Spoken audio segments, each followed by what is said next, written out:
तो दोस्तों कैसे हैं आप। हमारे देश में बाइक और कार कैसे खरीदी जाती है इसका प्रोसेस तो सबको पता है, क्योंकि बाइक और कार खरीदना एक आम बात है। लेकिन आज हम जिस चीज की बात आपसे करेंगे वो बाइक और कार से भी ऊपर है। जी हाँ, हेलीकॉप्टर। आज हम आपको बताएंगे कि आप हेलीकॉप्टर कैसे खरीद सकते हैं और इसकी प्रोसेस क्या है। तो चलिए फिर जानते हैं। दोस्तों, सबसे पहली बात, एक हेलीकॉप्टर खरीदना ही सबसे बड़ी बात नहीं है, बल्कि उसके रख रखाव और उनके ड्राइवर को भी सैलरी देना पड़ता है। अगर आपको हेलीकॉप्टर चलाना आता है तो आपके पास हेलीकॉप्टर उड़ाने के लिए लाइसेंस होना चाहिए, जो कि थोड़ा सा कठिन प्रोसेस होता है इसका। लेकिन जिन भाई के पास पैसे हैं उनके लिए ये प्रोसेस बहुत बड़ी चीज़ नहीं है। अगर आप अभी तक का सबसे सस्ता हेलीकॉप्टर खरीदना चाहते हैं तो आपके लिए रॉबिन्सन R22 खरीदना ही सही रहेगा, क्योंकि ये हेलीकॉप्टर दुनिया की सबसे सस्ती हेलीकॉप्टर है। अगर इसकी कीमत की बात करें तो इसकी कीमत लगभग 2 करोड़ रुपए है और इस हेलीकॉप्टर में सिर्फ 2 लोग ही बैठ सकते हैं। वहीं और ज़्यादातर प्राइवेट हेलीकॉप्टर में यही हेलीकॉप्टर लोगों के पास देखे जाते हैं। अगर 6 सीट वाली हेलीकॉप्टर की बात करें,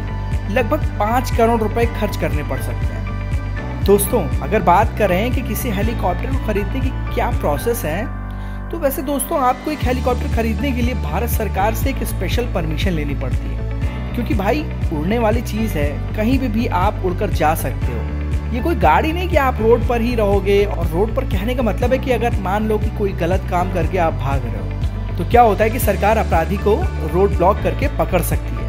लेकिन आप हेलीकॉप्टर में उड़ के चले जाओगे तो कहाँ पकड़ पाएगी आपको। इसलिए हेलीकॉप्टर खरीदने के लिए आपको जो भारत सरकार से स्पेशल परमिशन लेना होगा, उसके लिए आपको भारत सरकार की सिविल एविएशन वेबसाइट पर जाकर एक फॉर्म भरना होता है और आपको मंत्रालय में जाकर नो ऑब्जेक्शन के लिए एक आवेदन भी देना पड़ेगा।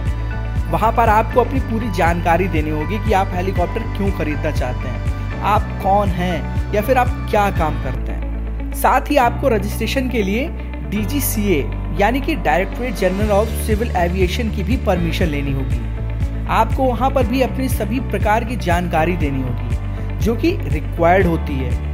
और आप अपने हेलीकॉप्टर चलाने के लिए एक एक्सपर्ट पायलट को ही रखेंगे, ये भी आपको उन्हें प्रूफ देना पड़ेगा। और हेलीकॉप्टर के रखरखाव के लिए भी जानकारी देनी होगी, तभी जाकर आपको हेलीकॉप्टर खरीदने के लिए परमिशन मिलेगी।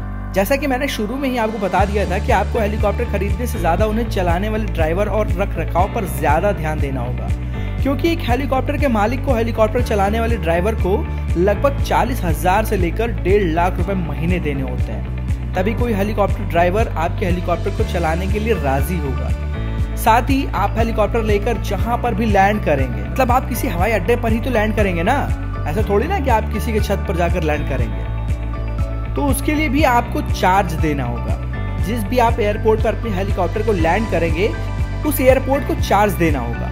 आपकी जानकारी के लिए हम बता दें कि इंदिरा गांधी इंटरनेशनल एयरपोर्ट पर आपको प्रत्येक लैंडिंग पर 30,000 रुपए देने पड़ेंगे। जी हाँ, साथ ही साथ हेलीकॉप्टर के मालिक को MRO यानी कि मेंटेनेंस, रिपेयर एंड ओवरहॉल की ओर जाना चाहिए। ये संस्थान मालिक को हेलीकॉप्टर के मेंटेनेंस का समाधान प्रदान करती है, जैसे कि उनके साफ सफाई और हेलीकॉप्टर में ये चेक करना कि वो उसमें कोई गड़बड़ी तो नहीं आ गई, कुछ लीक तो नहीं हो रहा, और वो इस चीज का पैसा चार्ज करती है। तो इन बातों को सुनकर तो यही लगता है कि यार बहुत झंझट वाला काम है, साला इससे अच्छा तो 4 व्हीलर ही है, महंगी से महंगी गाड़ी खरीद लो, वो ज़्यादा अच्छा है।